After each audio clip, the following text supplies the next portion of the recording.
Olá, meu irmão e minha irmã, sejam bem-vindos a este canal Semente da Caridade. Hoje nós estamos com o Padre Ayrton Marcos de Souza e Silva, ele que é reitor do Seminário Sagrado Coração de Jesus. E vamos tratar de um assunto que é muito contemporâneo, o silêncio. Nós vivemos em meios de muito barulhos. E às vezes os barulhos não nos atrapalham a chegarmos mais próximo de Deus. Nos atrapalham a ouvirmos melhor a voz dos pobres. Padre Ayrton, seja muito bem-vindo a este canal Semente da Caridade. Fique à vontade para falar sobre esta grande obra que o senhor escreveu e certamente foi inspirada por Deus. Vamos apreciar o silêncio. Muito obrigado a você que nos faz companhia nessa escuta, nesse momento, nesse espaço. Muito obrigado, Diácono, pela oportunidade. O texto que nós apresentamos aqui, tentamos transformar em uma conversa. Ele trata sobre o silêncio, mas ao tempo nos fala de um exercício que ele é muito do nosso modo de vida. O silêncio faz parte do nosso cotidiano. Exemplo, quando a gente nasce, de alguma maneira, se espera o choro da criança, que é uma ruptura do silêncio. Ou seja, a gente vem do silêncio e vem, digamos, para se comunicar. Então esse silêncio faz parte da nossa comunicação. Ele precisa estar na nossa comunicação. Quando a gente dialoga, por exemplo, quem fala também vai ter não somente o direito de dizer o que quer, mas também o compromisso de escutar aquilo que o outro tem a dizer. Então o silêncio faz parte do nosso cotidiano, a gente precisa de silêncio. Exemplo, com as músicas. O que é uma música? É um intervalo de vários sons. Tem um som e um intervalo de silêncio, e aí nós vamos encontrando notas, coordenação musical, melodia. Existe um silêncio na música. Na nossa vida de liturgia também, quando nós rezamos, o silêncio ele é um pedaço da nossa oração. Ele às vezes é até a nossa oração, não tenho nada a dizer, mas Deus sabe escutar o nosso silêncio e também reconhecer as nossas necessidades. Bento XVI já dizia que silenciar é rezar também, né? Perfeito. E Bento XVI é um desses que também conseguiu transformar em mensagem a importância do silêncio.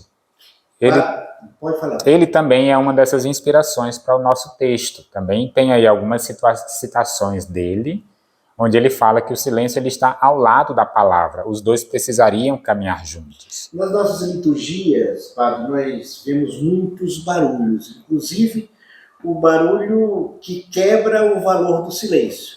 Por exemplo, após a oração pós-comunhão, você tem que ter um silêncio. Mas não, as pessoas ficam dizendo, vamos silenciar, vamos tal, e aí não está silenciando.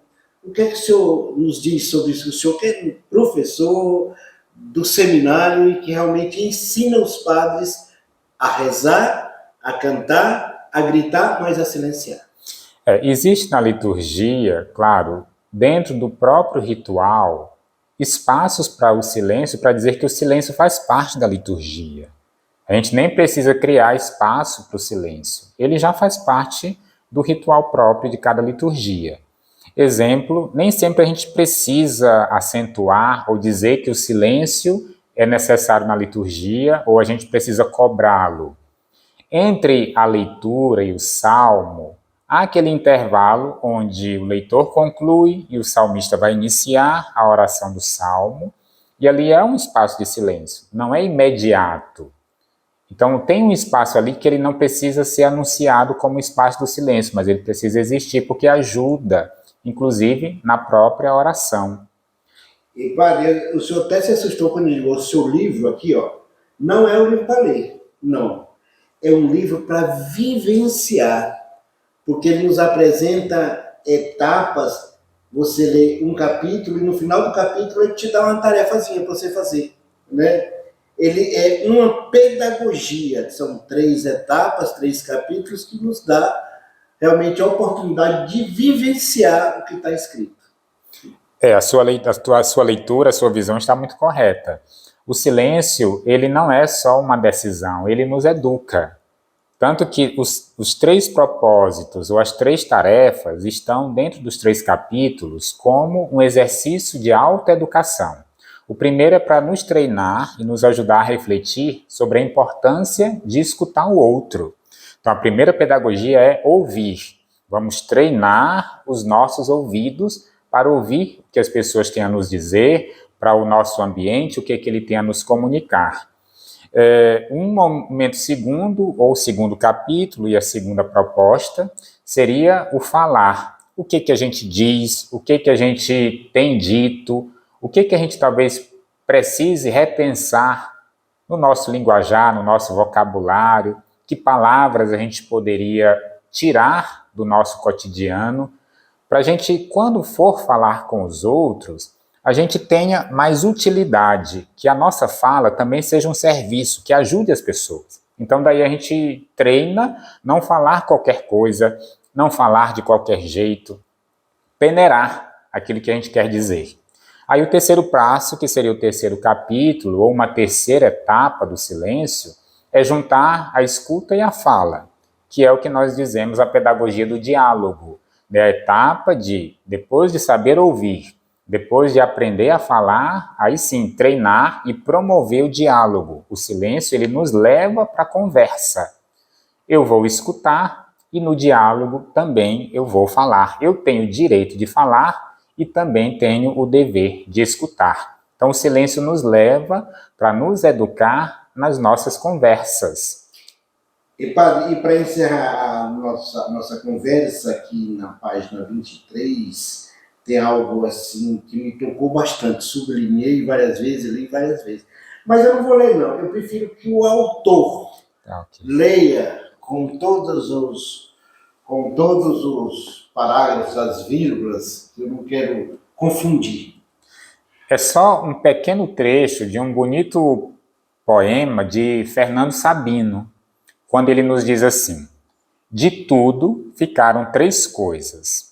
A certeza de que ele estava sempre começando, a certeza de que era preciso continuar e a certeza de que seria interrompido antes de terminar.